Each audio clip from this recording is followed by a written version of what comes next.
Look, some of my favourite things that you've... What would you have chosen as your best-known, ironic, best-known for thing? Oh, God, there are so many. many. I mean, I've been a vicar in lots of things. Yeah. And policeman #2 and things like that. Yeah. And, so one of those probably. You're very good at sort of figures of authority being irked, I would say. Yeah, and I quite often get cast as figure of authority who's less authoritative than he should be. Yes.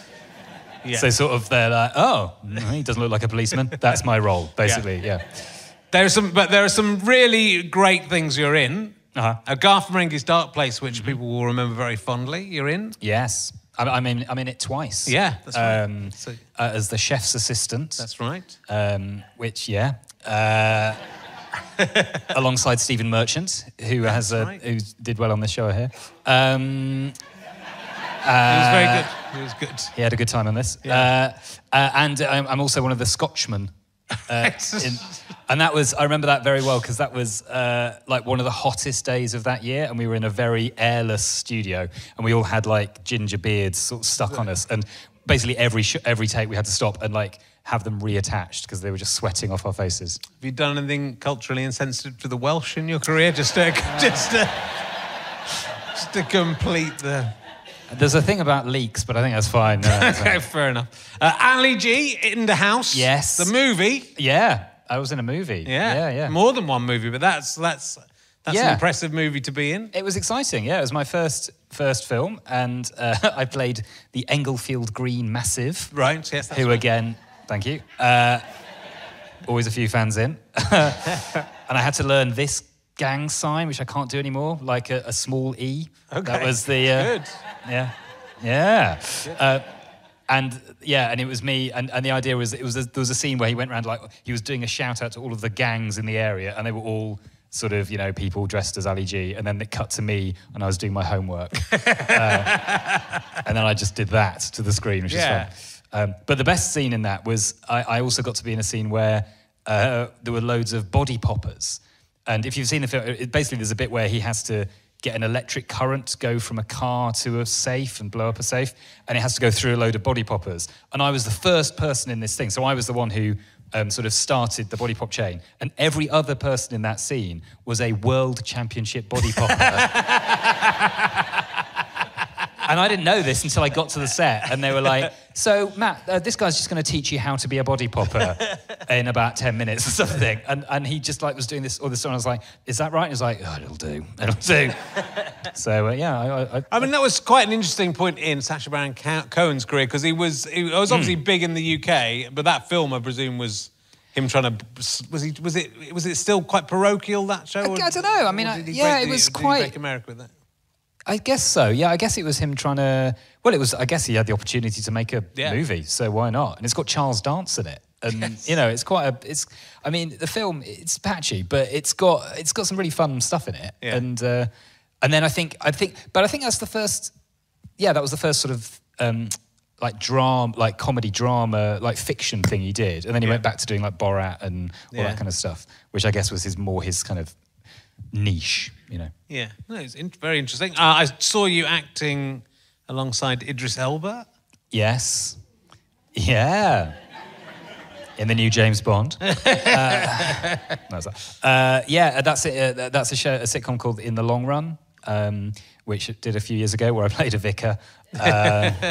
Oh yeah, and that was fun. That's set in the when is it set? The 70s, I guess, because it's sort of about his father, really. It's sort of who immigrated and to the UK. So it's about that kind of the kind of culture clash, and the scene I was in in a church where he has pretended to his mother, who still lives in Africa, that she's like a proper Christian and goes to church every day. Every week, and she comes over to visit, and he goes to church and has to kind of pretend that he knows about church, and has to do a reading, but has never read the Bible, basically, and has to do a reading from a Bible verse, and his brother sort of nicks the Bible from him just before he's about to go up. So it's quite a fun scene where, and I had to do a lot of acting, well, that's not in the Bible, acting, which is quite fun. Yeah, which you've trained hard to. That's the first year of a drama school. How was Idris in real life? Did you get to? He was nice, yeah. Very pleasant. He was also the I think he was like the exec producer and stuff, so he was kind of very much the big... He was not just the star, he was also like the guy in charge. But yeah, it was fun. It was a good... He feels like he's nice. I think so, yeah. Some of the people I don't... I'd be lying if I said I spent much time with him. But but yeah, we had a couple of moments on stage where it was like on a stage where he was doing this thing. And yeah, we had a few minutes chatting. It was nice. Do you think if you passed him in the street, he'd recognise you and say hi? Absolutely not. No. Even if I said I was the vicar in that thing. Would you recognise him if he passed you in the street? I think so. Yeah, it's interesting. It's just interesting the way it's funny, isn't it, how these things work? Yeah. No real explanation for any of it. It's hard to know. There's so many, and you know, I think the first thing I ever saw you in, was the Cambridge Footlights. Probably, yeah. And I didn't always go to see the Cambridge Footlights, but it was quite an impressive gang of people that you were at the university with. It was a kind of golden period of Cambridge Footlights. I guess so. Yeah, it was certainly. I mean, I think it's weird. It's weird to talk about golden periods because there's always some people who do all right from it. But yeah, we had the first year I was in my first year, which is kind of relatively unusual. It was me, another guy called Richard, who also does kind of acting stuff now, and a girl called Alex, who is now in New Zealand, being a counsellor, I believe. Okay. And two people you might not have heard of called John Oliver and Rich Daiwadi. Yep. Who were all right. And they were kind of very much a double act at the time. They were kind of like the two guys that everyone thought they're going to be hugely successful, and they'll go off and become the next Lee and Herring, probably. Yeah, probably. And luckily for them, they split up.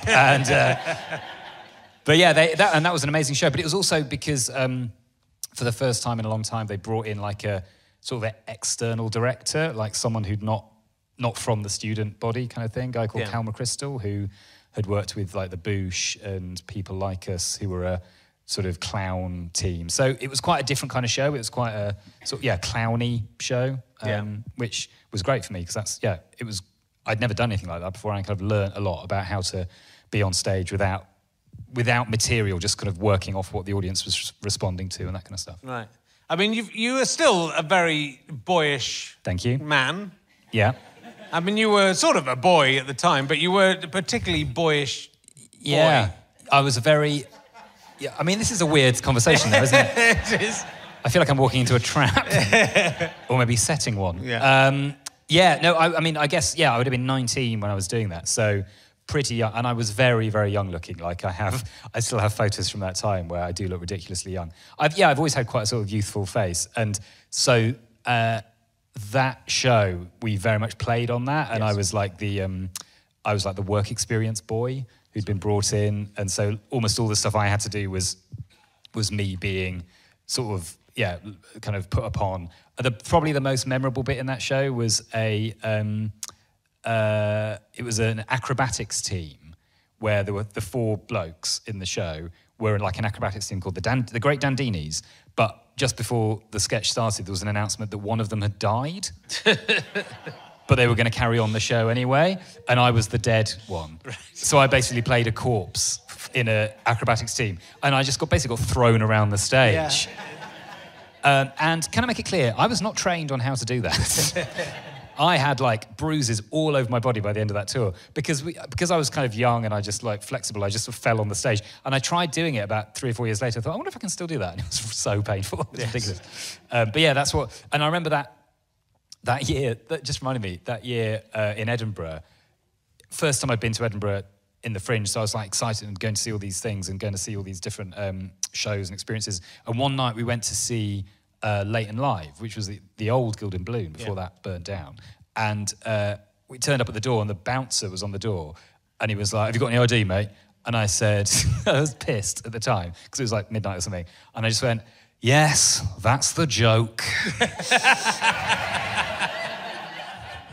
And he was like, "No, do you have any?" I said, "Yes, I do." Yeah, it was, you know, I do remember that. And I remember, I seem to remember you being sort of manipulated around, so it must be that exact sketch. But it really stuck in my mind. I don't actually remember any of the other people who were in it, so there you go. I remembered you being in it, but I didn't remember Richard and John were in it. Yeah. But I did see quite a lot of student comedy, and it's largely forgettable. That's what I did. That's why I was doing the Oxford Revue. Did you play Winchester Theatre? We did go on a big tour, so maybe we did. I can't remember. Did you sell out because we sold out? Probably not. We rarely sold out. Did the audience love you because they loved me here? That's why I keep coming back in the hope they'll love me as much again. We did that tour. We did. I must have told this story before, but most of it was a disaster. Right? It was the Oxford Revue. It was 1988, I think, and the world was changing into a different place. I think even in a way, by the time you were there at Cambridge, things had kind of relaxed a bit. Yeah, a bit, yeah. But it was really the point where alternative comedy had taken over and student comedy was had to be stamped out. And so we went round various theatres, mainly not selling out. And we did Glasgow. So I think the last gig before the Edinburgh Fringe were in Glasgow. Hardly anyone came. It was the week of the Piper Alpha disaster, which was where a oil refinery thing in the sea, oil rig had, and loads of people had died. We went down to silence. We didn't say anything about it. We went to the bar afterwards, and a couple of the audience were in there, and they go, "Man, you should have done some jokes about Piper Alpha." We go, "Yeah, that would have gone pretty well, I think. If we'd done this, we should have some Oxford students turning up in Glasgow, joking about the recent death." Maybe that would have turned it round. Maybe that would have. So that was my main memory of it. That reminds me of that show, that first year. It shows you how different, Edinburgh Festival was. That was 98, and that was the year of the Manchester bombing. Right. Which happened during the Fringe, I think. I think it was August.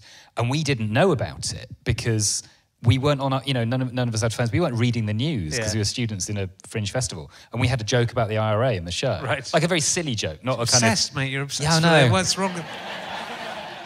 I know. You were lucky this time. And it was a very silly...